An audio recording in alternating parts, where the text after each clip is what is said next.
앞에서 설명한 바와 같이 큰울프는 방랑과 자유를 동경하는 이들에게 깊은 질문을 던지는 작품입니다. 정착하지 않고 떠돌아다니는 삶도 의미가 있을까? 우리는 정말 자유로운 삶을 살 수 있을까? 내가 살아온 인생은 가치가 있었을까?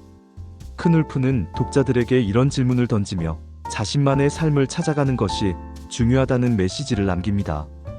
그럼 첫 번째 이야기인 큰울프의 초상, 초봄을 소개하겠습니다. 첫 번째 이야기, 큰울프의 초상, 초봄. 1930년 초에 우리들의 친구 큰울프는 몇 주일 동안 병원에 입원해 있어야만 했다.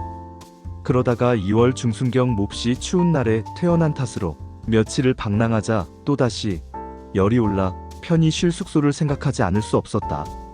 이 지방에 결코 친구가 없는 것은 아니었다. 거리 어느 곳을 가더라도 그를 반겨 맞아줄 친구는 얼마든지 있었다. 그러나 그는 좀처럼 친구들에게 어떤 신세를 지려고 하지 않았다. 그럴 경우 명예에라도 관계되는 것처럼 친구들은 오히려 그를 대접하는 것을 자랑스럽게 생각하고 있었다. 이번에 그의 머리에 떠오른 것은 레이 슈데텐에 사는 피역공 에밀 로트푸스의 집이었다.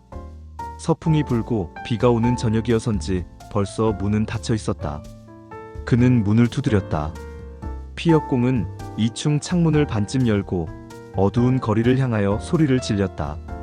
거 누구요? 내일 만나면 안 되겠소? 큰울프는 옛날 친구의 목소리를 듣자 모든 피로가 가시는 듯 생기를 얻었다. 갑자기 몇 해 전에 에밀 로트푸스와 같이 4주일 동안 여행할 때의 지은 씨가 생각나서 2층을 쳐다보고 읊었다. 주막에 걸터 앉은 피로한 나그네 누구인가 하였더니 바로 방랑하로구나. 피역공은 황급히 덧문을 열어 젖히고 창밖으로 몸을 내밀었다. 큰울프? 아니면 귀신인가? 바로 날쌔. 큰울프야? 하고 큰울프는 소리쳤다. 그런데 계단으로 내려오려나 아니면 창문으로 뛰어내리려나? 친구는 반가움에 뛰어내려와서 현관문을 열고 밝은 석유등을 눈이 부시도록 친구의 얼굴에 비추었다. 자, 어서 들어오게 하고 흥분한 그는 친구를 집 안으로 맞아들였다. 이야기는 천천히 하기로 하고 음식이 남아있을 걸세. 그리고 침대도 있으니 염려 말게. 하느님 맙소사, 왜 이리 날씨는 고약한지. 아, 이 사람, 그 장화가 훌륭하군. 큰울프는 그가 묻거나 놀라거나 그냥 내버려두고 층계에서 접어 올린 바지를 조심스럽게 내렸다. 그리고 4년 동안이나 오른 일이 없었던 어두운 층계지만 거침없이 척척 걸어 올라갔다. 방문 앞 복도에서 그는 잠시 걸음을 멈추고 서서 방에 들어가자고 권하는 친구의 팔을 뒤로 끌며 그런데 자네 결혼하지 않았던가? 하고 귓속말로 물었다. 그렇다네. 그래서 말인데 자네 부인은 나를 모를 터이고 어쩌면 좋아하지 않을 텐데. 귀찮아하지 않겠나? 무엇이 귀찮아한다고. 로트푸스는 크게 웃으며 방문을 활짝 열어 젖히고 큰울프를 밝은 방으로 맞아들였다. 방 안에는 3개의 줄에 큰 석유등이 매달려 있고 그 밑에 커다란 식탁이 놓여 있었다. 담배 연기가 가볍게 공중으로 떠서 뜨거운 석유등 위로 끌려가 빙글 돌더니 사라졌다. 식탁 위에는 신문과 담배가 가득 담긴 돼지방광으로 만든 담배 쌈지가 놓여 있었다. 칸막이 벽 옆에 놓인 작은 소파에서 젊은 부인이 놀라서 급히 일어났다. 방금 잠에서 깨어난 모양으로 표정을 감추려 했다. 큰울프는 강렬한 불빛에 잠시 눈이 부셨으나 부인의 밝은 회색빛 눈을 보고 공손히 인사를 하며 손을 내밀었다. 내 아내 리스일세. 하고 주인은 웃으면서 부인을 소개했다. 이 사람은 내 친구 큰울프야. 기억하오? 내가 가끔 말해왔지. 앞으로 우리 집에 묵을 것이오. 마침 일꾼의 침대가 비었으니까. 어쨌든 먼저 과일주나 한 잔 나누세. 그리고 큰울프는 저녁 식사도 해야지. 저기 소시지가 1개 남아있지? 부인은 급히 밖으로 나갔다. 큰울프는 그녀의 뒷모습을 바라보았다. 좀 놀라신 모양이군? 하고 가만히 속삭였으나 로트푸스는 그렇지 않다고 했다. 아직 아기가 없나? 하고 큰울프는 물었다. 그때 부인이 소시지를 담은 스텐 접시를 들고 다시 들어왔다. 접시 옆에 빵이 반토막 가지런히 놓였다.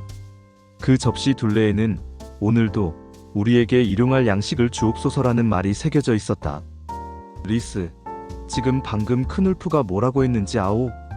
가만히 있게나 이 사람아 하고 말을 막으며 큰울프는 웃음을 짓고 부인을 향하여 말했다. 그저 저는 막 짓거린답니다. 그러나 로트푸스는 가만히 있지 않았다. 아직 아이가 없느냐고 물었어. 어머나. 그녀는 소리를 지르더니 웃으며 밖으로 달려나갔다. 부인이 나가자 큰울프는 다시 물었다. 아직도 없어? 아직 없네. 좀 참으라지 않나? 결혼 초기에야 그것이 좋지. 자, 그건 그렇고 좀 들게. 그러자 부인은 회색과 청색의 도자기 브랜디 병을 가지고 들어왔다. 술잔을 3개 나란히 놓고 가득히 술을 부었다. 그 솜씨가 아주 능숙했다. 큰울프는 여자의 그 솜씨를 바라보고 빙긋이 웃었다. 옛 친구의 건강을 위하여 하며 친구는 잔을 큰울프에게 내밀었다. 그러나 큰울프는 은근한 태도로 부인을 향하여 먼저 부인의 건강을 축복해야지. 건강을 축복합니다, 부인. 그리고 옛 친구를 위하여 프로지트 하고 소리를 높였다. 그들은 서로 술잔을 부딪히고 마셨다. 그리고 로트푸스는 기쁨에 넘쳐 웃으며 부인을 향하여 친구가 지금 취한 몸가짐을 알겠느냐고 눈짓했다. 그녀는 벌써 그것을 알고 있었다. 보세요. 큰울프님은 당신보다 훨씬 더 고상해요. 이 지방의 예절을 잘 알고 계세요. 하고 부인은 말했다. 천만에요. 그거야 누구나 배운 대로 하는 거죠. 예절을 가지고 말씀하시면 곤란한데요. 그런데 부인의 솜씨는 정말 놀랍군요. 꼭 인류 호텔에 온 것 같은데요. 하고 큰울프는 말했다. 그렇다네. 내 처도 배웠다네. 하고 친구는 웃었다. 그러셨군. 어디서요? 아버님이 호텔 주인이신가요? 아니에요. 아버지는 벌써 세상을 떠나신걸요. 전 잘 알지도 못해요. 옥센에 몇 해 있었어요. 아실지도 모르겠지만요. 센에서요? 알고 말고요. 한때 레이슈데텐에서 제일 가는 여관이었죠. 하고 큰울프는 말했다. 아직도 그래요, 에밀. 그렇지요? 상사 특파원이나 여행하는 사람들이 묵는걸요. 그럴 겁니다. 재미도 많이 보시고 돈도 많이 받으셨겠지요. 그러나 가정을 가지는 것만큼은 못하지요. 그렇지요? 그는 천천히 맛있는 연한 소시지를 빵에 바르고 곱게 벗긴 소시지 껍질을 접시 끝에 놓으며 가끔 빛 좋은 노란 과일주를 한 모금씩 마셨다. 친구는 그가 가늘고 아름다운 손으로 열심히 또한 장난하듯이 잘 먹는 것을 기쁘게 경의를 표하는 마음으로 바라보았다. 부인 또한 참으로 마음에 드는 모양이었다. 자네 얼굴이 좋은 편은 아니구먼. 하고 에밀 로트푸스는 질문하듯 말했다. 큰울프는 최근에 몸이 나빠서 병원에 있었다는 것을 고백하지 않을 수 없었다. 그러나 그 밖의 모든 귀찮은 일은 비밀로 두었다. 그의 친구는 그 말을 듣고는 앞으로 어떻게 할 것인지를 물었다. 그리고 먹고 자는 것에 대해서는 염려 말라고 진심으로 말했다. 이 말은 실로 그가 절박한 상황에서 기다렸던 말이었으나 막상 말을 듣고 보니 부끄러운 생각이 앞서 대답을 피하고 거기에 대한 말은 내일로 미루려고 생각했다. 그래서 지나가는 말처럼 짓거렸다. 그런 말은 내일도 모레도 할 수 있지 않나? 날은 얼마든지 있으니까. 어쨌든 잠시 동안은 폐를 끼쳐야겠네. 그는 먼 앞날의 일을 계획하거나 약속하는 것을 좋아하지 않았다. 그날을 마음대로 보내지 않으면 기분이 언짢았다. 만일 당분간 나를 머물 수 있도록 하려거든. 자네의 직공으로 일을 하게 해주게나. 하고 다시 말을 꺼냈다. 그럴 수야 있나 하며 친구는 웃었다. 자네가 직공이라고? 대체 자네가 가죽을 만질 줄이나 아는가 말이네. 상관없지 않나? 그렇지 않은가? 그 일이 아무리 어려운 일이든 상관없지 않은가? 나는 물론 소질이 없네마는 그러나 나의 여행 신분증이 거기에 적당하단 말이네. 알겠나? 그렇게 하면 치료비라도 보탬이 될 것이 아닌가? 어디 자네 신분증이나 보세. 큰울프는 새로 맞춘 듯한 양쪽의 앞주머니에 손을 넣어 비닐로 된 케이스에 잘 간직되어 있는 신분증을 끄집어냈다. 피역공은 그것을 잘 들여다보더니 웃으며 말했다. 자넨 언제나 꼼꼼하군. 어제 아침에 어머니 곁을 떠나온 사람 같군 그래. 그리고 다시 증명서의 기재사항과 검인을 자세히 들여다보고 나서 감탄조로 머리를 흔들며 말했다. 야, 정말 훌륭하군. 자네가 가진 것은 모두 훌륭해.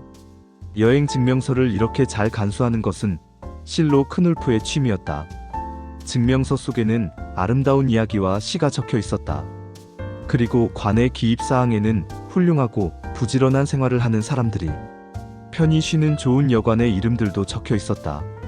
그의 숙박지가 자주 바뀌어 있는 것은 그에게 방랑의 기질이 있다는 것을 의미하는 것이었다. 이 아름다운 증명서에 증명된 그의 생활은 사실은 크눌프 자신이 만든 것으로 이러한 가장 생활을 계속하는 데는 여러 가지 기교가 필요했다. 그리고 사실에 있어서도 법에서 그 많은 일을 한 일은 없었다.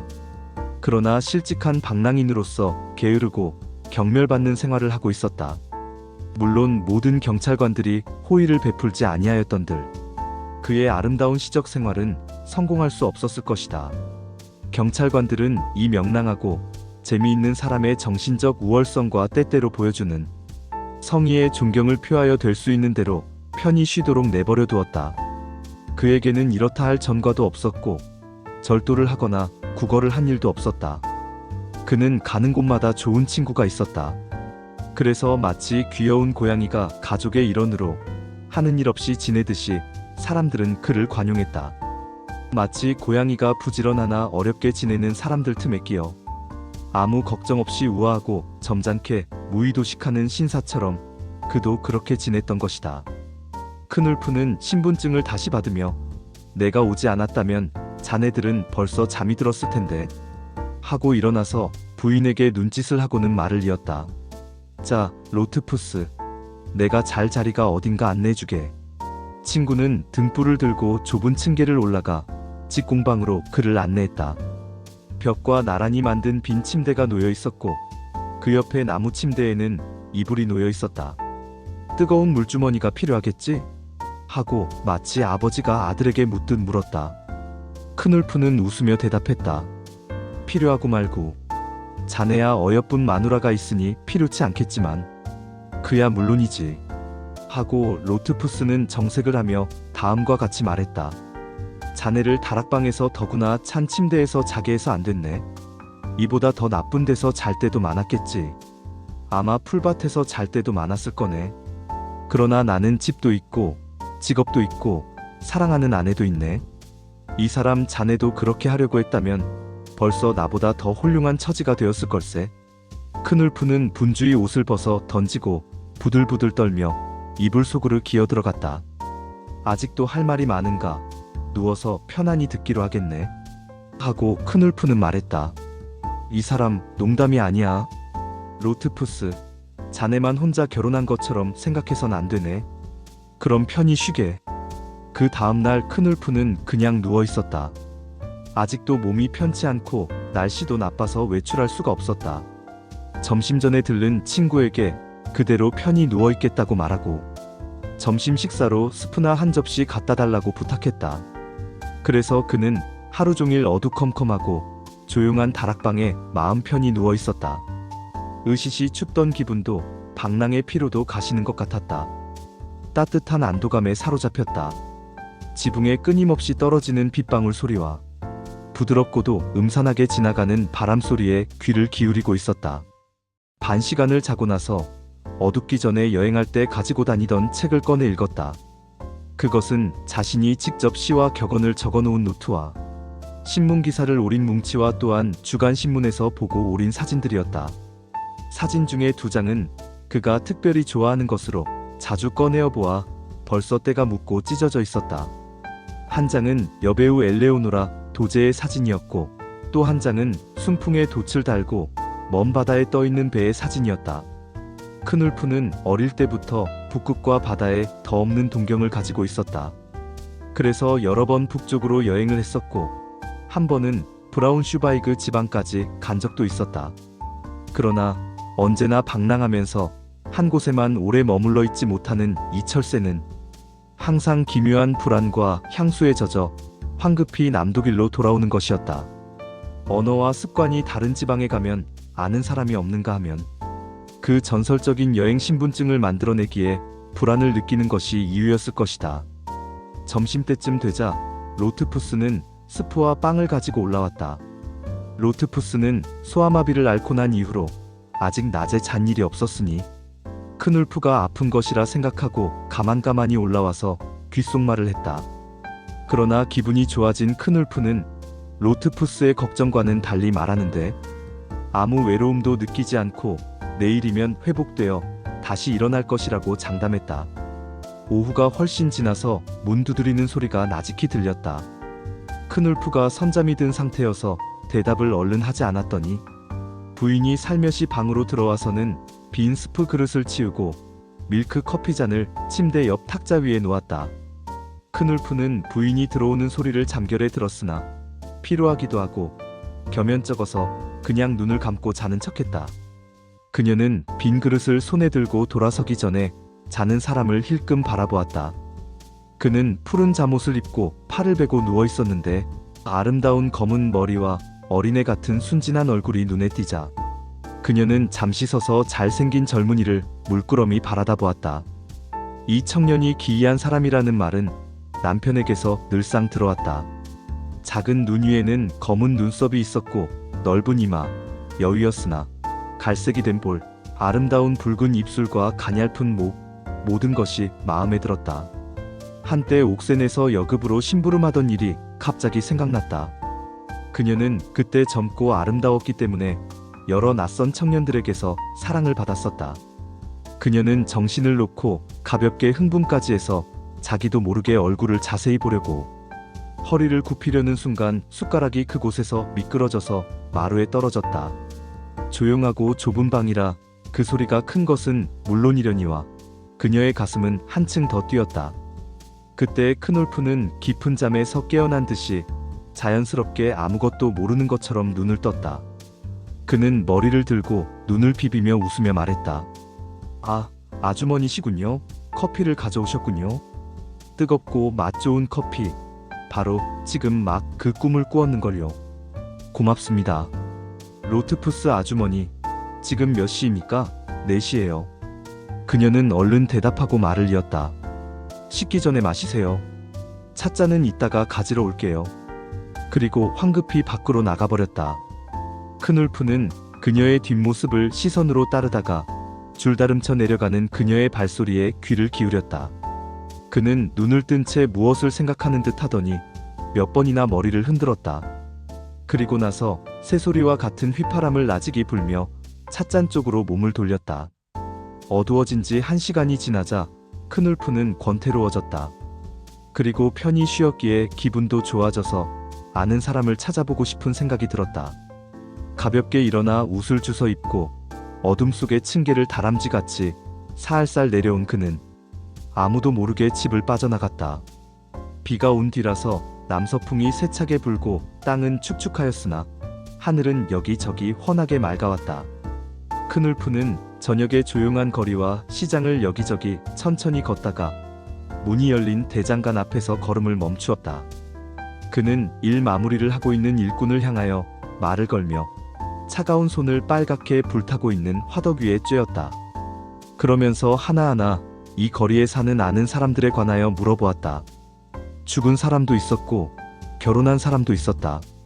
일꾼에게는 수공업에 관한 이야기와 그런 곳에서 쓰는 용어를 사용함으로써 같은 일에 종사하는 사람으로 알게 했다. 그와 같은 시간에 로트푸스 부인은 저녁 식사에 스프를 만들고 있었다. 작은 솥에 두었던 쇠고기를 썰고 감자를 벗기고 스프를 불 위에 올려놓은 다음 등불을 손에 들고 방으로 들어가서 거울에 몸매를 비춰보았다.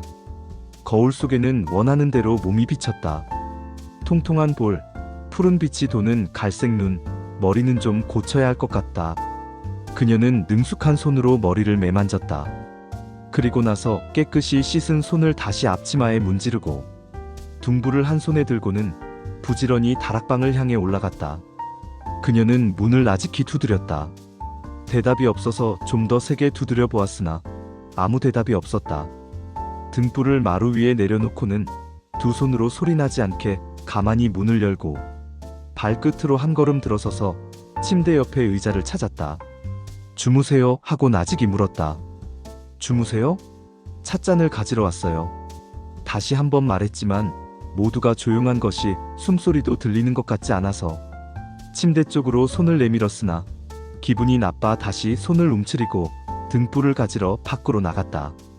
방은 비어있고 침대는 잘 정돈되어 있었다.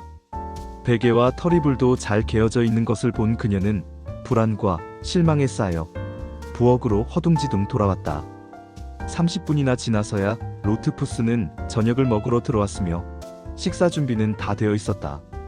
부인은 다락방에 올라갔던 일을 남편에게 말할까 망설이다가 결국은 말을 못하고 말았다. 그때 문이 열리고 발소리가 나며 층계를 올라오는 소리가 들리더니 큰 울프가 나타났다. 그는 보기 좋은 갈색 모자를 벗으며 인사를 했다. 어디를 갔다 오는가 하고 로트푸스는 놀라며 물었다. 편찮은 몸으로 그렇게 나다녀서 쓰겠나? 그러다가 죽으면 어쩌려나? 옳은 말일세. 그런데 아주머니, 참 제 시간에 돌아왔죠? 아주머니의 그 좋은 스프 냄새가 글쎄 시장에까지 나지 뭐예요. 스프를 먹으면 죽음의 신을 추방할 수 있지요. 하고 큰울프는 말했다. 식사를 하기 시작했다. 주인은 기분이 좋은 탓으로 유쾌하게 자기 집안일과 직공을 거느린 주인으로서의 지위 등을 자랑삼아 말했다. 그는 큰울프에게 농담을 하더니 다시 정색을 하고 나서 무의도식하며 방랑하는 생활은 이젠 그만하라고 충고를 했다. 큰울프는 묵묵히 듣기만 하고 별로 대답이 없었다. 그리고 부인은 한마디 말도 안 했다. 그녀는 남편에 대해 화가 났다. 예의 바르고 점잖은 큰울프에 비하면 남편은 무식해 보였던 까닭이었다. 그래서 그녀는 손님에게 친절히 접대함으로써 자기의 뜻을 알리려고 했다. 시계가 10시를 치자 큰울프는 자야겠다고 말하고 로트푸스에게 면도칼을 좀 빌려달라고 했다. 얼굴이 괜찮은데 뭘 그러나? 하고 로트푸스는 면도칼을 주며 말했다. 턱에 수염도 없는데 무슨 면도를 하려고. 그럼 잘 자고 몸 조심하게나. 큰울프는 침실로 들어가기 전에 층계 위에 있는 작은 창문으로 밖을 내다보았다. 날씨와 이웃을 내다보려는 것이었다. 바람은 거의 사라졌고 지붕과 지붕 사이로 보이는 검은 하늘 한 모퉁이에는 별들이 젖은 눈을 반짝이고 있었다. 머리를 돌리고 창문을 닫으려는데 맞은편 집의 작은 창에 갑자기 불이 켜졌다. 조그마한 낮은 방이었는데 마치 자기 방과 같은 그 방으로 일하는 젊은 처녀가 문을 열고 들어섰다. 오른손에는 촛대를 들고 왼손에는 큰 물주전자를 들고 들어와서는 마루에 놓았다. 그리고는 촛불로 좁고 긴 침대를 비춰보았다. 검소하게 아담한 빨간 담요가 덮여 있었다. 그녀는 촛불을 한 모퉁이에 놓더니 그와 같은 여인들이 흔히 갖고 있는 낡은 녹색 트렁크 위에 주저앉았다. 큰울프는 뜻하지 않았던 장면이 벌어지자 이쪽을 볼 수 없도록 불을 끄고 조용히 서서 창문으로 내다보았다. 그 젊은 여인은 그가 좋아하는 타입이었다. 19살가량 되었을까? 그렇게 크지 않은 키에 갈색 눈과 진한 검은 머리카락을 가진 아름다운 얼굴이었다. 그러나 그 조용한 얼굴에는 기쁜 빛은 보이지 않고 낡은 녹색 트렁크에 앉은 그 모습은 생각에 잠겨 슬픈 것 같이 보였다. 세상을 알고 또한 젊은 여인을 아는 큰울프는 이 젊은 여인은 트렁크를 들고 타향으로 온 지가 얼마 안 돼요. 고향을 그리워하고 있다는 것을 알 수 있었다. 그 여인은 갈색이 도는 두 손을 무릎 위에 올려놓고 자기의 유일한 소유물인 트렁크 위에 앉아서 잠자리에 들기 전에 잠시 동안 고향집을 그려보는 것이 일시적인 위안인 모양이었다. 여인은 움직이지 않고 앉아 있었다. 큰울프는 창을 통하여 이 낯선 여인의 동태를 긴장한 마음으로 바라보고 있었다. 촛불에 비친 여인은 누가 자기를 보고 있으리라고는 꿈에도 생각지 못했을 것이다. 그는 여인의 순진한 갈색 눈이 생각하는 듯이 크게 뜨였다가 속눈썹에 덮이는 것을 보았다. 그리고 어린애 같은 갈색 볼이 붉은 빛에 하늘거리고 있었다. 또한 피로한 듯이 가냘픈 손을 보았다. 진한 청색 무명 옷 위에 손을 얹고 그날 밤의 마지막 일인 잠옷을 바꾸어 입는 것을 잠시 미루고 있었다. 이윽고 젊은 여인은 탄식을 하며 머리를 들었다. 머리는 뒤로 얹혀진 채 그물이 씌워져 있었다. 깊은 생각에 잠겨 꽤 슬픈 표정으로 허공을 쳐다보던 여인은 구두끈을 풀려고 허리를 굽혔다. 큰 울프는 자리를 뜨고 싶지 않았으나 가련한 처녀가 옷을 벗는 것을 본다는 것은 잔인한 일이며 옳지 않다고 생각했다. 그는 될 수 있으면 소리쳐 불러서 말을 나누고 농담을 해서 자기 전에 기분 좋게 해주고 싶었다.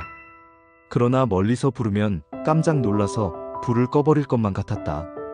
그래서 소리를 치는 대신 그의 여러 가지 잔재주 중에 하나를 이용했다. 그는 휘파람을 조용히 아름답고 부드럽게 마치 멀리서 들려오는 것처럼 불었다. 그 노래는 물레방아 있는 시원한 골짜기였다. 그가 너무도 아름답고 고요히 불었기 때문에 그녀는 잠시 동안 홀로 무심히 듣고 있었다. 노래의 3절에 가서야 비로소 가만히 귀를 기울이며 일어나서 그냥 소리를 따라 창가로 걸어왔다. 여인은 머리를 창 밖으로 내밀고 주위를 살폈다. 큰 울프는 그대로 계속해서 나직히 불었다. 여인은 머리를 흔들며 두세 번 멜로디의 박자를 맞추더니 갑자기 머리를 들면서 어디서 음악이 들려오는지를 알아차렸다. 거기 누가 있어요? 하고 그 여인은 나직이 물었다. 피역집 직공입니다. 하고 그도 나직이 대답했다. 주무시는데 방해를 해서 미안합니다. 고향 생각이 나서 그냥 한 곡조 불렀지요. 명랑한 곡조도 부를 수 있지요. 그런데 아가씨도 다른 지방에서 오셨소? 슈바르츠발드에서 왔어요. 아, 슈바르츠발드에서요? 나도 그런데요. 그럼 고향 사람들이군요. 이곳 레이슈데텐이 마음에 드십니까? 나는 그리 좋은 줄 모르겠어요. 뭐 이제 겨우 일주일 됐으니 알 수 있어야죠. 저도 그렇게 좋은 것 같진 않아요. 선생님은 오신 지 오래되셨어요? 아니요. 사흘째입니다. 그런데 고향 사람이니 서로 너무 존대는 그만두고 터놓고 지내는 것이 좋지 않을까요? 아니에요. 어떻게 그렇게 해요? 서로 잘 알지도 못하는 사이인데요.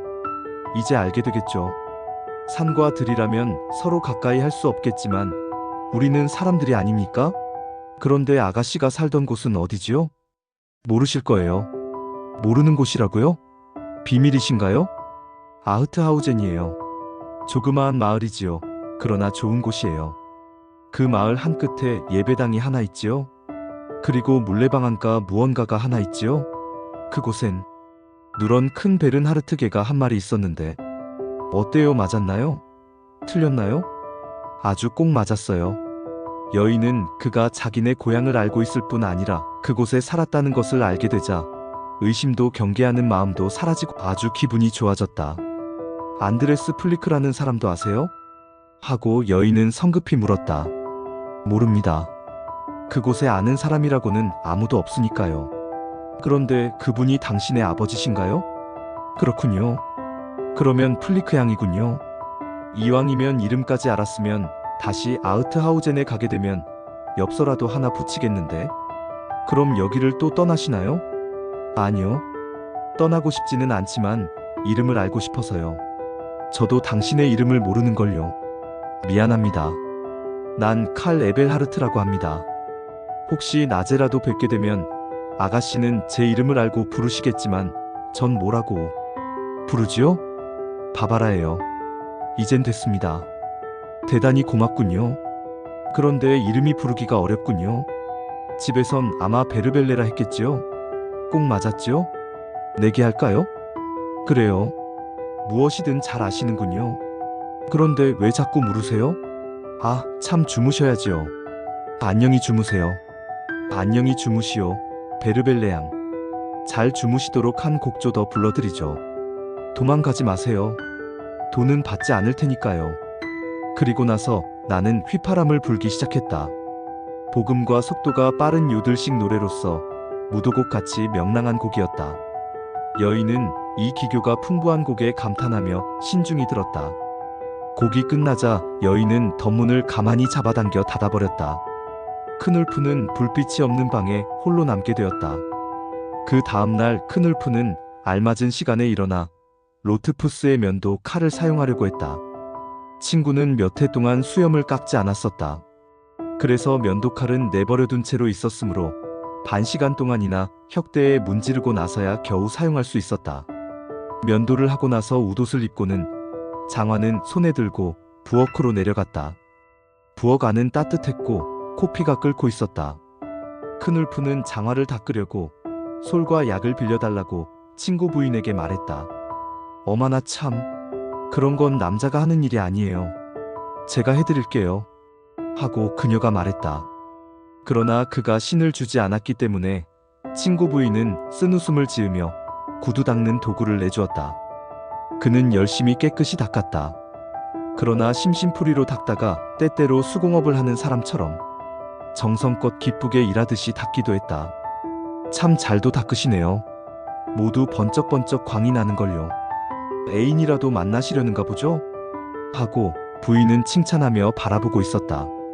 그렇다면 좋게요. 꼭 애인이 한 분 있으실 것 같아요. 하고 부인은 다시 깔깔 웃었다. 아마 한 분만이 아니실 거예요. 그렇지요? 천만에요. 그렇게 나쁜 사람이 아니에요. 하고 큰울프는 정색을 하고 꾸짖듯이 말했다. 사진을 하나 보여드릴까요? 부인은 호기심에 끌리어 가까이 왔다. 큰울프는 우도 주머니에서 비닐로 만든 지갑을 꺼내어 도제의 사진을 찾아냈다. 부인은 그 사진을 재미있게 보았다. 참 잘생겼군요. 정말 품위가 있어요. 좀 호리호리한 편인데 그래도 건강하시네요. 하고 부인은 조심조심 말했다. 내가 아는 바로는 건강한 편이죠. 그건 그렇고 주인은 어디 갔죠? 방에 있나요? 그는 방에 들어가 친구에게 아침 인사를 했다. 방은 잘 정돈되어 있었다.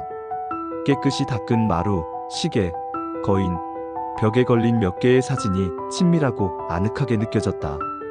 이런 깨끗한 방은 겨울엔 그리 나쁘지 않을 것이라고 생각했다. 그러나 이런 것을 위하여 결혼해야 한다는 것은 그리 좋게 생각되지 않았다. 그에게는 부인이 주는 호의가 별로 기쁘게 느껴지지 않았다.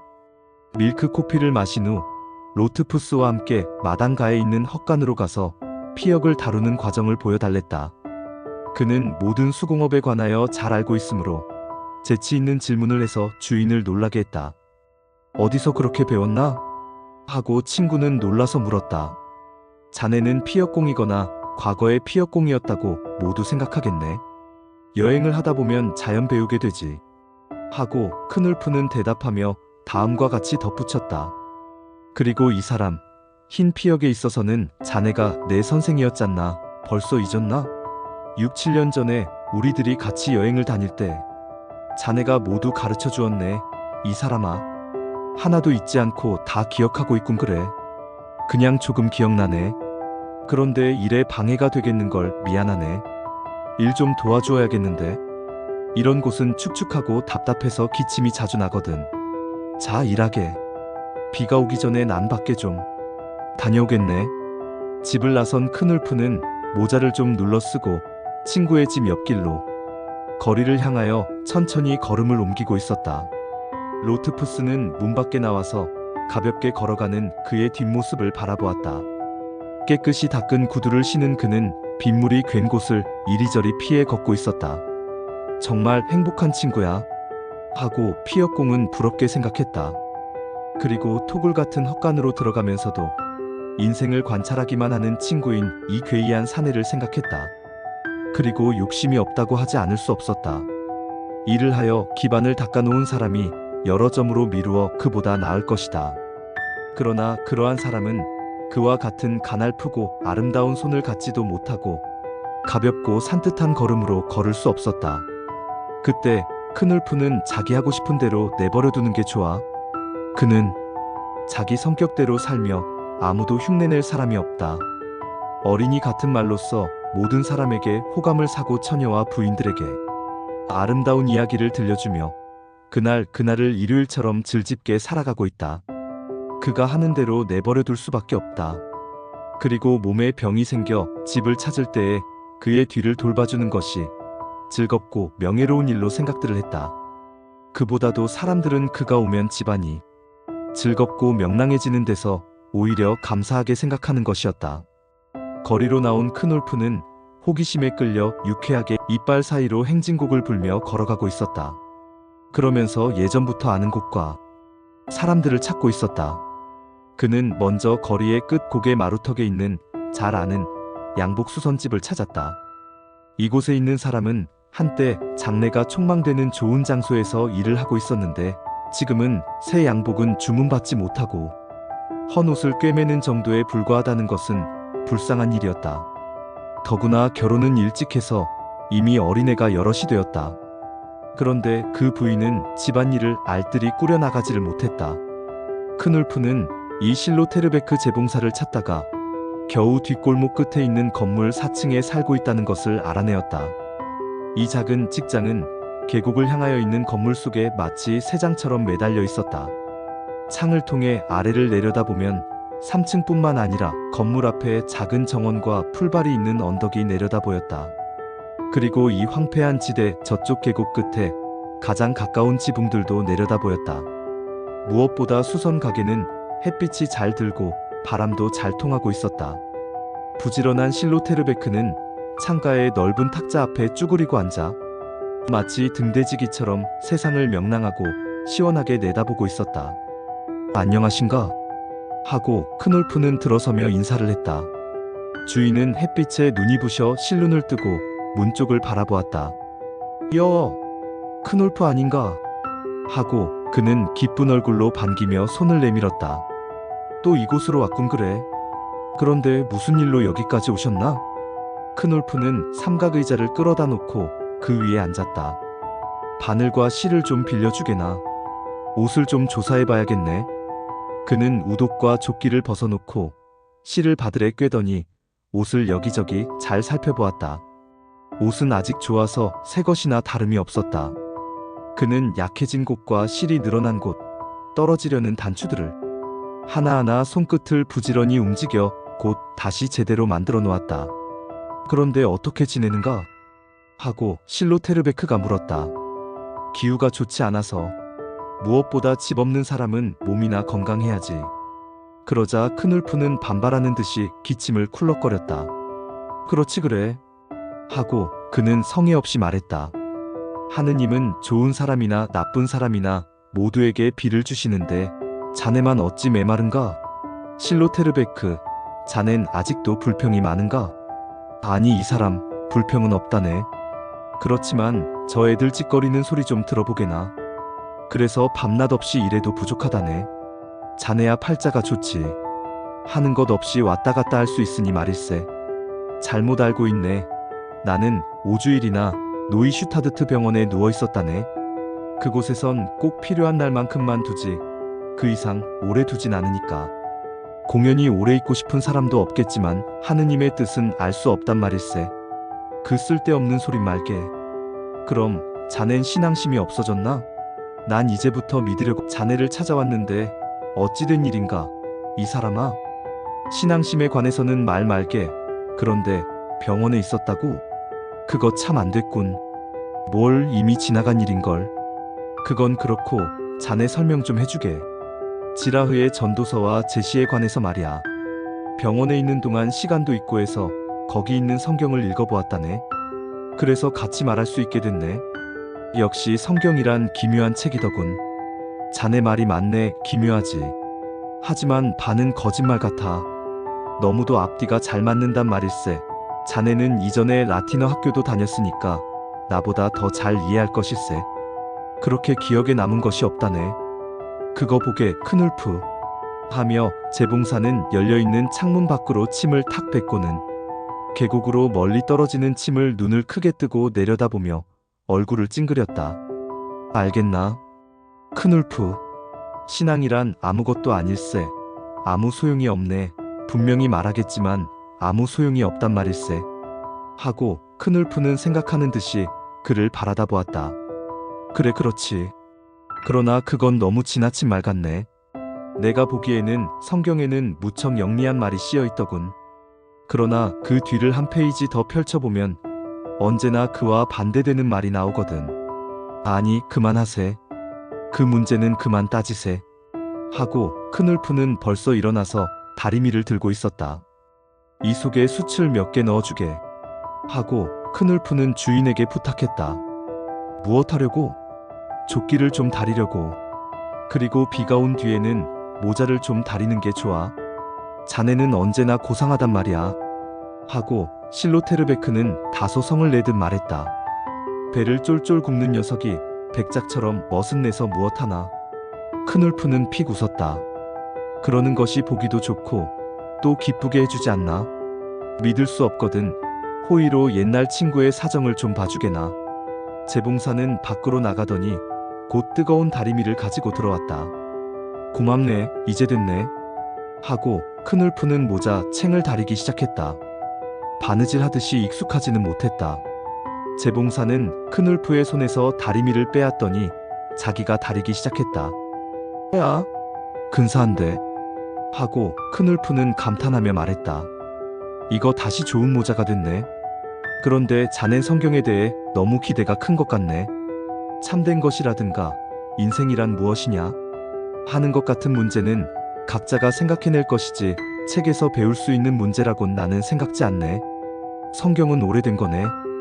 옛날에야 모르는 것이 많았으니까 거기에서 많이 배웠겠지. 그러나 오늘날에는 우리가 다 잘 알고 있는 일이네. 정말이야. 그러니까 오히려 아름다운 것, 훌륭한 것, 또한 참된 것이 많이 있다고 할 수 있지 않는가. 알다시피 성경에는 이곳저곳 그림과 같이 아름다운 장면이 있단 말이야. 루트가 밖에 나가서 이삭을 줍는 장면 같은 것은 얼마나 아름다운가. 또한 아름답고 뜨거운 여름 풍경도 있고 예수가 어린애들 옆에 앉아 교만한 어른들보다 너희들이 더욱 사랑스럽다고 생각하는 장면도 있지 않나? 난 그것이 옳다고 생각하네. 그런 점으로 보아 그것에 배울 것이 있다고 생각하네. 그야 그렇지. 하면서도 실로테르베크는 그의 말을 시인하려 들지 않았다. 남의 애들의 경우에는 그렇게 말할 수 있겠지. 그러나 애들이 5이나 되어 기를 수 없게 돼 보게나. 그의 얼굴에는 다시 괴로운 빛이 돌았다. 큰울프는 차마 그를 정면으로 보지 못했다. 떠나기 전에 그에게 무슨 좋은 말 한마디를 남기고 싶었다. 그래서 잠시 생각하고 나서 재봉사에게 허리를 굽히고 눈을 맑게 떠서 정색하며 얼굴을 쳐다보고 나직이 말했다. 그렇다면 자네는 어린 것들이 귀엽지 않단 말인가? 재봉사는 놀라서 눈을 크게 뜨고 말했다. 그야 물론 사랑스럽지. 특히 제일 큰 놈이 그렇지. 큰울프는 그럴 것이라는 듯이 크게 고개를 끄덕였다. 난 가겠네. 실로테르베크, 고맙네. 이제 조끼도 갑절이나 새 것이 됐네. 무엇보다 어린 것들을 사랑하며 재미있게 살아야 하네. 그렇게 되면 벌써 반은 산보람이 있는 것일세. 잘 듣게. 자네에게 말하고 싶은 것이 하나 있네. 아무도 모르는 일이니 딴 사람에게는 말하지 말게나. 주인은 그를 유심히 보았으나 그가 너무도 심각한 표정을 짓기 때문에 눈길을 돌렸다. 큰울프는 너무도 나직히 말해서 재봉사는 간신히 들을 수 있었다. 나를 보게 해. 자네는 내가 가족도 없고 자식도 없어서 편안하겠다고 부럽게 생각하지만 내게는 아들이 하나 있네. 벌써 2살이 되었는데 지금 남의 손에서 자라고 있다네. 아버지가 누군지도 모르고 어미는 애를 낳자 곧 죽어버렸으니까. 애가 있는 곳을 말할 순 없지만 나는 알고 있다네. 그러니 그곳에 가면 그 집 근처 담 밑에서 기다리고 있곤 한다네. 운수 좋게 그놈을 본다 해도 손목도 잡아보지 못하고 키스도 해주지 못하고 기껏해야 그 근처를 지나가며 휘파람이나 불어줄 뿐이라네. 이제 말을 다 했으니 나는 가겠네. 잘 있게나. 애가 있다는 것을 기뻐해야 하네. 큰울프는 거리를 걸었다. 그리하여 어떤 가구 공장에 이르러 창너머로 잠시 동안 잡담을 하면서 대패밥이 뚫뚫 말려 떨어지는 것을 보았다. 그리고 길가에서 호의를 보이는 경관을 만나 인사를 하였더니 경관은 흰 버드나무로 만든 담배갑을 꺼내어 담배를 권하는 것이었다. 그는 여기저기 들러 가족들의 생활 상태며 상업의 실정을 듣고 또한 동회 사무소 회계원의 젊은 부인이 죽었다는 것이며 동회장의 방탕한 아들의 소식을 들었다. 그 대신 그는 다른 곳의 새 소식을 들려주었다. 그는 아는 사람으로서, 친구로서, 동지로서 이 거리에 사는 사람들과 또한 미약하지만 망명가들에게 인연을 맺어준 즐거운 관련을 기쁘게 생각했다. 그날은 토요일이었다. 한 양조장에 들렸을 때 문간에 서 있는 직공들에게 오늘 저녁이나 내일은 어디서 무도회가 있느냐고 물었더니 몇 군데나 되었다. 그 중에 제일 좋은 곳은 한 30분쯤 가면 되는 게르델핑겐의 라이온 클럽에서 열리는 무도회였다. 큰울프는 옆집의 젊은 베르벨레를 데리고 가기로 결심했다. 점심때가 되었을 때 큰울프는 로트푸스의 집 층계를 올라가고 있었다. 부엌에서 맛있는 냄새가 즐겁게 코를 찔렸다. 그는 걸음을 멈추고 어린애처럼 기뻐하며 호기심을 가지고 코를 벌름벌름거리며 요리 냄새를 맡았다. 조심스럽게 조용히 올라왔는데도 부인은 벌써 알아채고 부엌문을 열고 김에 쌓인 밝은 얼굴을 문 밖으로 내밀었다. 어머나, 큰울프 선생님 하고 부인은 반가운 얼굴로 말했다. 마침 잘 돌아오셨어요. 오늘은 간 요리를 하고 있어요. 좋아하신다면 간을 특별히 구워드리려고 하는데 어떠세요? 좋아하시나요? 큰울프는 수염을 어루만지며 경건하게 인사를 했다. 고맙지만 그런 특별한 음식은 필요치 않는데요. 저는 그저 스프면 됩니다. 천만에요. 앓고 난 후에는 몸조리를 잘 하셔야지요. 어디서 힘이 나세요? 아마 간이 싫으신가 보죠? 그런 사람도 있으니까요. 그는 은근히 웃었다. 아닙니다. 간 요리 한 접시면 큰 요리지요. 일요일마다 먹을 수 있다면 저에게는 영광이지요. 불편한 것이 있으시면 무엇이든 말씀해 주세요. 왜 요리를 배웠겠어요? 선생님 드리려고 간을 좀 남겨두었어요. 어떻게 하는 것이 좋은지 말씀해 주세요. 몸에 좋을 거예요. 부인은 가까이 와서 매력있게 웃었다. 그는 여자의 마음을 잘 읽을 수 있었다. 또한 퍽 예쁜 여자이기도 했다. 그러나 모르는 척했다. 가난한 재봉사가 다려준 반듯한 모자를 손에 쥐고 만지작거리며 옆을 바라다 보았다. 감사합니다, 아주머니. 간요리는 정말 좋아합니다. 너무 대접을 받는군요. 부인은 소리내어 웃으면서 손가락으로 옆구리를 찌르는 신용을 하며 말했다. 사양하실 건 없으세요? 뭐 해드린 게 있어야죠. 그럼 볶아드리겠어요. 양파를 좀 넣고서요. 좋지요? 좋고 말고요. 부인은 무엇이 생각난 듯이 소 쪽으로 달려갔다. 그는 이미 식사 준비가 된 방으로 들어가 앉아 어제의 주간 신문을 읽었다. 그때 주인이 들어왔고 스프가 들어왔다. 그리하여 식사는 시작되었다. 식사가 끝나자 세 사람은 한 15분간 카드놀이를 했다. 그때의 큰울프는 카드를 가지고 새롭고 재미있는 요술을 몇 번 하여 부인을 놀라게 했다. 그는 또한 장난삼아 카드를 섞어가지고 다시 빨리 맞추기도 하고 또한 능란한 솜씨로 카드장을 책상 위에 던지기도 하고 엄지손가락으로 이따금 카드 끝을 척척 쓰다듬기도 했다.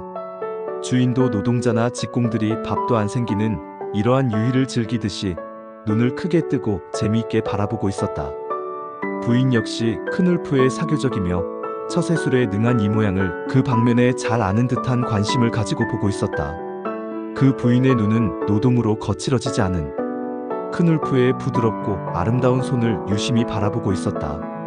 작은 유리창을 통하여 엷은 광선이 흘러들어와 그릇과 카드 위에 비치어 마루 위에 약한 그림자를 이루고 있었다. 그리고 그 그림자가 천정에 반사되어 흔들리고 있었다. 큰울프는 빛에 눈이 부신 모양으로 눈을 가늘게 뜨고 이 모든 광경을 바라보았다. 2월의 햇빛의 희롱을 평화스러운 고요한 방에서 그의 친구의 진실하고 부지런한 일꾼의 표정과 아름다운 부인의 의미 있는 듯한 시선이 있었으나 이 모든 것은 그에게 무슨 목적이나 행복을 주는 것은 아니었다. 그리고 만일 건장한 가운데 여름이라면 이런 곳에 잠시도 앉아있지 않을 것이라고 생각했다. 로트푸스가 카드를 모으며 시계를 쳐다볼 때 그는 말했다. 햇빛이나 좀 쪼일까? 그는 주인과 함께 층계를 내려가서 주인은 피역 공장으로 들어가고 그는 인적 없는 좁은 잔디밭으로 걸음을 옮겨 놓았다. 잔디밭은 피역에 사용되는 물통이 가로막곤 하였으나 시냇가까지 계속되어 있었다. 피역공은 그곳에 조그마한 다리를 놓았다. 그곳에서 그는 가죽을 씻곤 하는 것이었다. 큰울프는 그 작은 다리 위에 앉아 소리 없이 빨리 흐르는 물 위에 발바닥을 철썩철썩 닿게 했다. 발밑에서 검은 빛의 물고기들이 재빨리 달리고 있는 것을 재미있게 바라보았다. 그리고 호기심을 가지고 주위를 살폈다. 이웃집 심부름하는 아가씨와 이야기할 기회를 찾으려는 생각에서였다. 두 집의 정원은 못쓰게 된 목책이 담을 이루고 있었다. 그리고 강가 물에 가까운 목책은 썩어 없어져서 자유롭게 왕래할 수 있게 되어 있었다. 피역공내 정원이 황폐한 데 비하면 옆집 정원은 손질을 많이 한 것 같이 보였다. 화단은 네 줄로 되어 있고 겨울 동안 내버려둔 듯 허물어져 있었다. 겨울을 지낸 시금치가 길 양쪽에 흩어져 있고 작은 장미가 몇 그루 머리를 땅에 숙이고 서 있었다.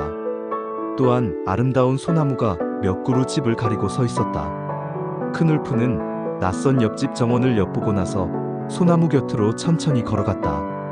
나무 사이로 집이 보이는데 뒤쪽으로 부엌이 있었다. 별로 기다리지 않고 곧 부엌에서 소매를 걷고 일하고 있는 처녀를 발견했다. 그 옆에 여주인이 서서 이것저것을 지도하며 가르치고 있었다. 이 부인은 익숙한 하녀를 두면 돈이 많이 들기 때문에 해마다 새 사람을 두고 칭찬이란 할 줄을 모르는 그런 여성처럼 보였다.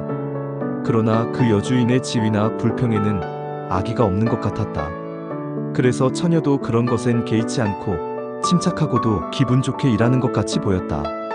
침입자는 나무에 기대서서 머리를 내밀고 마치 사냥꾼처럼 호기심 가득히 주의를 기울이고 인내심 있게 몸짓을 살피고 있었다.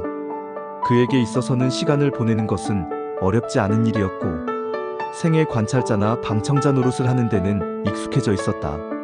창문을 통하여 여자의 모습이 나타날 때마다 그의 마음은 기뻤다. 그리고 여주인은 말투로 보아 레이슈데텐 사람은 아니고 이곳에서 몇 시간 걸리는 산골에서 온 사람이라는 것을 알 수 있었다. 큰울프는 향기 나는 소나무 가지를 입에 물고 여주인이 돌아가서 부엌이 조용해지기까지 반시간, 아니 1시간 동안이나 조용히 엿듣고 있었다. 큰울프는 부엌이 조용해진 후에도 잠시 기다렸다가 살며시 걸어가서 마른 나뭇가지로 부엌 창문을 두드렸다. 처녀는 듣지 못한 것 같았다. 그래서 그는 다시 두어 번 두드렸다. 그때야 처녀는 반쯤 열려있는 창문으로 와서 활짝 열어 젖히고 밖을 살펴보았다. 어머나 웬일이세요? 하고 처녀는 숨을 죽이고 나직이 말했다. 놀라지 마세요. 염려 마십시오. 하고 큰울프는 웃으며 대답했다. 어떻게 지내시는가 보고 싶어 왔죠. 그리고 오늘이 토요일이니까 내일 오후에 산책할 시간이 있으신지 알고 싶어서요. 처녀는 그를 바라보며 머리를 흔들었다. 그리고 그가 낭망하여 슬픈 표정을 짓는 것을 보자 처녀의 마음은 슬퍼졌다. 그래서 친절히 말했다. 내일 오전 중엔 교회에 가야 하니까 시간이 없어요.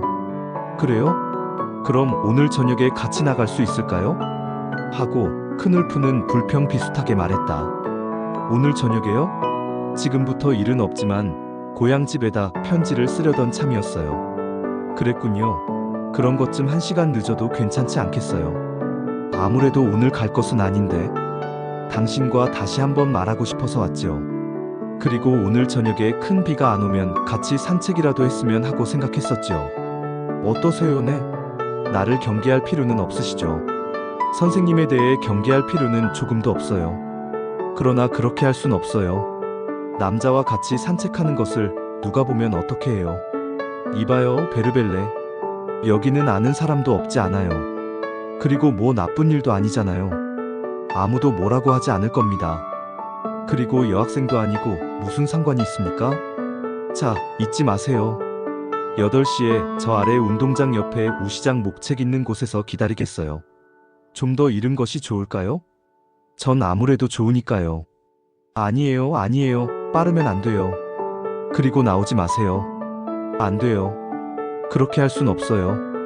큰울프는 다시 어린애처럼 슬픈 표정을 지었다. 정 안 된다면 할 수 없지요. 하고 큰울프는 슬픈 표정으로 말했다. 나는 혼자 이렇게 생각했어요. 당신은 이곳에 아는 사람도 없으니 외로울 것이라고. 그래서 종종 고향 생각을 할 것이라고. 나도 또한 그래서 잠시 서로 아우트하우젠 이야기라도 하려고 했어요. 그곳에는 나도 한 번 갔던 일이 있으니까요. 강제로 가자는 것은 아니오. 나쁘게는 생각하지 마십시오. 천만에요. 나쁘게 생각하다니요. 그저 갈 수 없다는 것이에요. 오늘 저녁에 틈은 있어도 올 순 없다는 것이지요. 베르벨레안? 그러나 좀 더 생각해보세요. 자, 나는 가야겠습니다. 오늘 저녁에 목책 있는 곳에 가서 기다리겠소. 만일 오지 않으면 혼자 산책을 하죠. 당신을 그리면서 지금쯤 아흐트하젠으로 편지를 쓰고 있겠지 하고 생각하면서요. 자, 안녕히 계세요. 나쁘게 생각하지 마십시오. 네. 그가 머리를 숙여 보이고 가버리자 처녀는 말할 틈도 없었다. 처녀는 나무 뒤로 멀리 사라지는 그의 뒷모습을 바라보더니 쓸쓸한 표정을 지었다. 그러고 나서 처녀는 다시 일을 시작했다. 그러더니 갑자기 소리 높이 아름답게 노래를 부르기 시작했다. 큰울프의 귀에도 잘 들려왔다. 그는 다시 다리 위에 앉아서 식사할 때에 넣어두었던 빵 조각으로 작은 알맹이를 빚었다. 그는 그것을 하나하나 연달아 물에 던지며 가라앉는 것을 내려다보았다.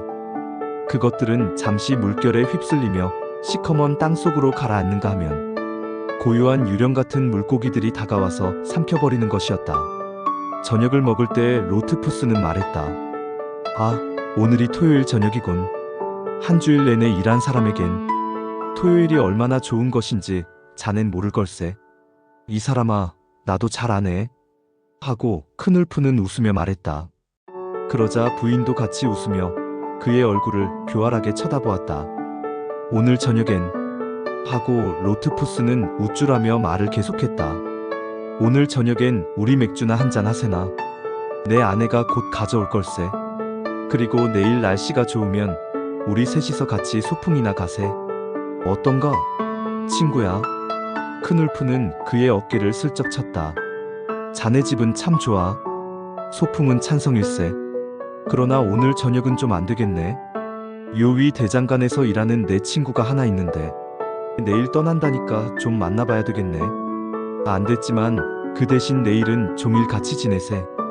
그렇지만 않다면 오늘 저녁도 가지 않겠네만. 아직 몸이 성하지도 않은데 밤바람을 쐬고 돌아다니려는 것은 아니겠지? 천만에 그건 그렇고 너무 몸을 돌봐도 못 쓴다네. 늦지 않을 걸세. 열쇠는 어디 놓아두겠나? 자네는 제멋대로 하는 사람이야. 그럼 갔다 오게. 열쇠는 층계 뒷끝에 놓아두지. 어딘지 알겠나? 자, 갔다 오겠네. 일찍 옴세. 잘 자게. 아주머니도 안녕히 주무세요. 큰울프가 발을 옮기어 문가에 이르렀을 때에 부인이 분주히 따라 나왔다. 부인은 우산을 가져왔다. 큰울프는 할 수 없이 우산을 가지고 가야 했다. 몸을 조심하셔야 해요. 선생님, 그리고 열쇠 두는 곳을 알려드리겠어요. 여자는 이렇게 말하고 그의 손을 잡고 어둠 속으로 집 모퉁이를 돌아 덧문이 닫힌 작은 창가로 갔다. 이 덧문 뒤에 열쇠를 놓아둔답니다. 하고 말하는 부인의 목소리는 엷고 흥분돼 있었다. 부인은 큰울프의 손을 만지며 다시 말했다. 창문 한쪽 끝에 두었으니까 덧문 옆으로 손을 집어넣으세요. 고맙습니다. 큰울프는 황급히 대답을 하고 손을 뺐다. 돌아오실 때까지 맥주를 남겨둘까요? 하고 그녀는 살며시 그에게 몸을 기댔다. 아니에요. 고맙습니다만 저는 그렇게 술을 못하는걸요. 다녀오겠습니다. 로트푸스 부인 고맙습니다. 그렇게 바쁘세요? 부인은 정답게 속삭이며 큰울프의 팔을 붙잡았다. 여자의 얼굴이 그의 얼굴 가까이 와 있었다. 그는 억지로 밀어버릴 수도 없고 해서 당황한 손으로 여자의 머리를 쓰다듬어 주었다. 자, 이젠 가야겠어요. 하고 그는 갑자기 소리를 높이며 뒤로 물러섰다. 부인은 입술이 반쯤 열린 채 웃었다. 어둠 속에 부인의 흰 이빨이 번뜩이는 것이 보였다. 그리고 여자는 낮은 목소리로 말했다. 기다리겠어요. 돌아오실 때까지. 저는 당신이 좋아요.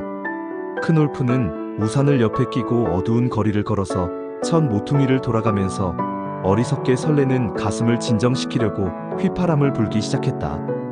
그것은 이러한 노래였다. 내가 데리고 나갈 줄 알았던가. 그러나 그것은 어리석은 일이야. 그대와 같이 사람들 앞에 서면 나는 부끄러워 죽을 것이네. 바람이 살살 불었다. 검은 하늘에는 이따금 별이 보일 뿐이었다. 한 술집에서는 토요일 저녁인 만큼 젊은 친구들이 북적거리고 있었다. 그리고 라이온 클럽에 이르니 창문을 통하여 알 굴리게 하는 것이 보였다. 이 새로운 놀이에는 손에 알을 들고 담배를 입에 문 사람들이 많았다. 목책이 있는 근처에 와서 크눌프는 걸음을 멈추고 사방을 둘러보았다. 앙상한 밤나무 사이로 찬 습기를 머금은 바탕이 고요히 소리내며 불었다. 강은 검은 빛을 띠고 소리 없이 흘렀고 창에 비친 몇 개의 불빛이 그 속에서 희롱하고 있었다. 고요한 밤이 방랑아의 전신을 즐겁게 했다. 냄새를 맡듯이 숨을 깊이 들이마시니 봄의 따뜻한 기운이 메마른 거리가 그리고 방랑의 생활이 느껴지는 것 같았다. 그의 풍부한 기억을 더듬어서 거리와 계곡과 이 지방 전체의 모양을 그려보았다. 모든 것이 눈에 익었다. 큰 길, 작은 길, 거리, 마을, 집들, 숙소로 정한 일이 있는 친숙한 집들이 눈에 선했다. 곰곰이 생각한 후 다음 여정을 세웠다. 레이슈데텐에는 더 머물 수가 없다. 부인만 괴롭히지 않는다면 친구를 위하여 이번 주일이라도 함께 지내고 떠날 것이었다. 그는 피역공에게 부인한테 충고를 하도록 말하고도 싶었다. 그러나 다른 사람의 괴로운 일에 참견하기가 싫었고 또한 사람이 선하게 되든 악하게 되든 참견할 필요가 없을 것 같았다. 어쨌든 현재의 상태는 슬펐다. 옥센에서 심부름하던 이 부인을 친절히 대할 수는 없었다. 그리고 또한 가족이니 결혼의 행복이니 하고 설교를 하던 피역공의 말에 대해서도 경멸하고 싶은 생각이 들었다. 자기의 행복이나 미덕에 대하여 자랑하며 떠들어도 그것은 아무 소용이 없다는 것을 그는 잘 알고 있었다. 양복수선소의 주인의 신앙심에 관해서도 마찬가지다. 다른 사람의 어리석은 일을 보고 웃거나 동정할 수는 있을 것이다. 그러나 각자 걸어가는 일에 참견할 수는 없는 것이다. 크눌프는 깊은 생각에 잠겼다가 한숨을 쉬며 우울한 감정을 떨쳐버리고자 했다. 늙은 밤나무에 몸을 기대고 다리 쪽을 향하여 서서 여정을 다시 생각해 보았다. 될 수 있으면 슈바르츠발드 지방을 넘어가고 싶었으나 그곳은 아직도 추울 것이고 아마 눈이 덮여 있을 것이다. 그러면 장화도 못 신게 될 것이고 또한 숙소도 멀리 떨어져 있을 것이다. 그러니까 역시 계곡을 따라서 거리에서 거리로 묵으면서 가야 한다. 강을 따라 4시간쯤 내려가면 힐센밀레가 되니까 그곳은 안전한 첫 번째 휴식처로서 적당하다. 만일 기후가 좋지 못하면 그곳에서 한 이틀 묵고 떠날 수도 있지 않은가. 이렇게 생각에 잠기어 사람을 기다리고 있다는 것도 잊고 있을 때에 바람이 부는 어두운 다리 위에 가냘픈 형체가 나타나더니 주저하며 가까이 걸어오는 것이 보였다. 그 처녀라는 것을 알 수 있었다. 기쁨에 넘쳐 그쪽으로 달려가며 반가이 모자를 흔들었다. 베르벨레 양, 와줘서 고마워요. 나는 거의 단념하고 있었는데. 크눌프는 처녀의 왼쪽에 서서 강 위쪽을 향하여 숲속 길을 걸어갔다. 처녀는 수줍고 부끄러워했다. 이건 좋지 않아요. 누가 보지 않았으면 좋겠어요. 그녀는 몇 번이나 되풀이해 말했다. 크눌프는 이것저것을 물었다. 그동안에 그녀의 발걸음도 침착해져 규칙적으로 옮기게 되었다. 그리하여 나중에는 다정한 벗처럼 옆에 서서 가볍고 활발하게 걸었다. 크눌프의 질문과 항의에 자극을 받았음인지 고향에 관한 것, 부모 형제에 관한 것, 오리와 닭에 관한 것, 우박과 병에 관한 것, 결혼식과 교회 창립 기념제에 관한 이야기를 흥이 나서 말했다. 이렇게 아름다운 지난 일을 말하고 나니 생각하였던 것보다 모든 것이 풍부하다는 것을 그녀는 느꼈다. 그래서 나중에는 고향에서 떠나와서 일하게 된 이야기며 현재 지내는 일과 그리고 주인의 집안 형편까지 말하게 되었다. 두 사람은 거리에서 멀리 멀어진 곳에 와 있었다. 그러나 베르벨레는 그것을 모르고 있었다. 그녀는 낯선 곳에서 몇 주일 동안이나 말할 상대도 없이 우울하게 지내다가 마음대로 말할 수 있게 되니 기분이 좋은 모양이었다. 어머나, 여기가 어디예요? 하고 여자는 갑자기 놀라며 소리쳤다. 어디까지 가는 거예요? 좋으시다면 게르텔핑겐까지 가십시다. 이제 거의 다 왔으니까요. 게르텔핑겐엔 가서 무얼 해요? 돌아가요. 늦었는걸요? 몇 시까지 돌아가면 되지요? 10시까지 가야 해요. 시간이 다 됐어요. 참 좋은 산책이었어요. 10시까지면 아직 멀었어요. 이렇게 젊어서 다시는 못 만날 테니까 오늘 한 번만 본격적으로 춤을 추어 보았으면 하는데요. 춤을 추시기 싫으세요? 여자는 놀라며 긴장해서 물었다. 춤이라면 언제나 좋아요. 하지만 어디서 추지요? 밤중에 이런 밖에서야 어떻게 추겠어요? 아시겠어요? 이제 곧 게르텔핑겐에 이를 거예요. 그곳의 라이온 클럽에는 음악도 있지요. 들어가서 한번 추고 돌아오면 유쾌한 하루 저녁을 지냈다고 생각될 겁니다. 베르벨레는 망설이고 서 있었다. 유쾌한 것이에요. 하고 그녀는 조용히 입을 열었다. 그러나 사람들이 우리를 어떻게 생각할까요? 나를 그런 여자로 볼까봐 싫어요. 둘이는 서로 그렇구나 하고 사람들이 생각할까봐 싫어요. 그리고 나서 아주 쾌활하게 웃으며 소리를 높여 말했다. 그런데 후에 애인을 가져도 피역공은 싫어요. 선생님에겐 미안하지만 피역일은 그렇게 깨끗한 일 같지 않아요. 그럴지도 모르지요. 하고 큰울프는 악의 없이 대답했다. 당신은 나 같은 사람과 결혼해서는 안 되지요. 아무도 내가 피역공이라는 것을, 또 당신이 그렇게 자부심이 강하다는 것을 모를 것이요. 그리고 손을 깨끗이 씻었으니까 당신만 좋으시다면 한번 같이 추십시다. 그렇잖으면 돌아가시든가요? 밤인데도 마을의 첫째 집 낡은 지붕이 나무 사이로 보였다. 큰울프는 갑자기 저것 봐요. 하고 손가락으로 가리켰다. 마을에서 아코디온과 바이올린의 무도곡이 들려왔다. 그럼 가세요. 하고 처녀는 웃으며 말했다. 그래서 그들은 재빨리 그곳으로 달려갔다. 라이온 클럽에서는 순진한 너더쌍의 젊은이들이 그룹이 되어 춤을 추고 있었다. 큰울프는 아무도 알 수 없었다. 모두 조용히 점잖게 추고 있었다. 새로 낯선 한패가 가담되었는데도 아무도 이상하게 생각하지 않았다. 랜들러를 추었고 풀카를 같이 추었다. 다음에는 왈츠가 나왔다. 베르벨레는 왈츠는 출 줄 몰랐다. 둘이는 남아서 구경을 하며 맥주를 마셨다. 큰울프에게는 더 이상의 돈이 없었기 때문이다. 베르벨레는 춤을 추는 사이에 몸이 더워졌다. 빛나는 눈을 들어 작은 홀 안을 둘러보았다. 돌아갈 시간이 되었군요. 하고 9시 반이 되었을 때 큰울프는 이렇게 말했다. 처녀는 깜짝 놀라 일어나며 좀 섭섭한 표정을 짓고 나직이 말했다. 아, 안 됐어요. 좀 더 있어도 좋아요. 아니에요, 가야지요. 참 재미있었어요. 자리를 떠나서 문 밖으로 나올 때에 처녀는 말했다. 악사에게 아무것도 주지 못했어요. 큰울프는 당황하여 말했다. 120펜이라도 주었어야 하는데 그만 한 푼도 가진 것이 없군요. 여자는 정색을 하고 호주머니에서 실로 짜서 만든 지갑을 꺼냈다. 왜 말씀하시지 않았어요? 자, 여기 있어요.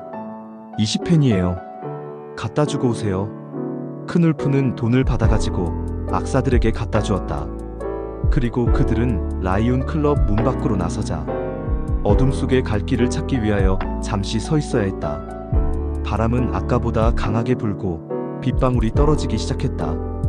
우산을 쓰실까요? 하고 큰울프는 물었다. 아니에요. 바람이 세서 우산을 쓰고 갈 수 없을 거예요. 호라는 참 좋았어요. 선생님은 댄스 선생님처럼 잘 추시던테요. 처녀는 기뻐서 짓거렸으나 큰울프는 잠잠히 있었다. 아마도 곧 이별하게 될 것을 슬프게 생각하는 모양이었다. 갑자기 그녀는 노래를 부르기 시작했다. 나는 때로는 네카 강변에서 때로는 라인 강변에서 김을 맨다오. 처녀의 목소리는 부드럽고 맑았다. 제2절부터는 큰울프도 따라 불렀다. 큰울프의 베이스 목소리는 정확하고 깊고 아름다워 처녀는 반한 듯 노래를 멈추고 듣고 있었다. 자, 이젠 고향 생각이 잊혀졌나요? 하고 노래가 끝나자 큰울프는 물었다. 네. 그녀는 명랑하게 웃었다. 우리 언제 또 한 번 와요? 네. 미안하군요. 아마 이것이 마지막이 될 것 같소.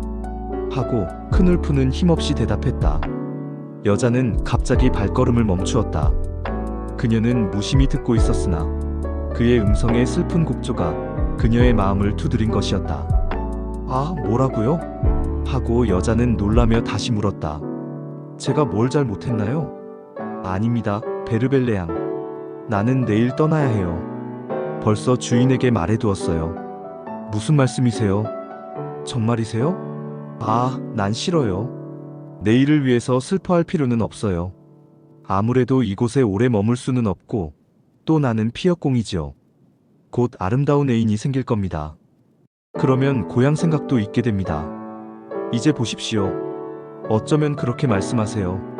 당신이 제 애인은 아닐지 몰라도 제가 당신을 좋아한다는 것은 아시겠지요? 두 사람 모두 침묵을 지켰다. 바람이 그들의 얼굴을 스쳐갔다. 큰울프의 발걸음이 점점 느려졌다. 그들은 어느덧 다리 근처까지 왔다. 마침내 그는 발걸음을 멈추었다. 자, 그럼 헤어집시다. 이젠 혼자 가시는 것이 더 좋으실 겁니다. 처녀는 정말로 슬픈 모양으로 큰울프의 얼굴을 쳐다보았다. 그것이 정말이세요? 그럼 새삼스럽지만 감사의 말씀을 드리겠어요. 그리고 영원히 잊지 않겠어요. 행복을 빌겠어요. 큰울프는 처녀의 손을 잡고 왈칵 끌어당겼다. 처녀가 놀라며 부탄하여 그의 눈을 보는 동안에 그는 두 손으로 비를 맞아 흘러내린 처녀의 머리를 감싸고 이렇게 중얼거렸다. 안녕히 계시오, 베르벨레 양. 당신을 영원히 잊지 않도록 키스를 한번 허락해 주시오. 처녀는 순간 경련을 일으키며 뒤로 물러서려 했다. 그러나 남자의 눈을 보니 아기가 없었고 슬퍼 보였다. 그 순간 여자는 비로소 그의 눈이 아름답다는 걸 알게 되었다. 처녀는 눈도 감지 않고 그의 키스를 진실하게 받았다. 그리고 미소를 띠고 주저하며 서 있는 것을 보자 눈물 어린 눈으로 진실한 키스를 해주었다. 그리고 나서 처녀는 급히 달아나듯 어느새 다리까지 갔는가 했더니 갑자기 다시 돌아오는 것이었다. 큰울프는 그대로 그 자리에 서 있었다. 베르벨레, 웬일이요? 돌아가셔야지요. 네, 돌아가겠어요. 저를 나쁘게 생각하셔서는 안 돼요. 결코 그렇게 생각하진 않을 것입니다. 그리고 그건 어떻게 되죠? 아까 돈이 한 푼도 없다고 하시지 않았어요?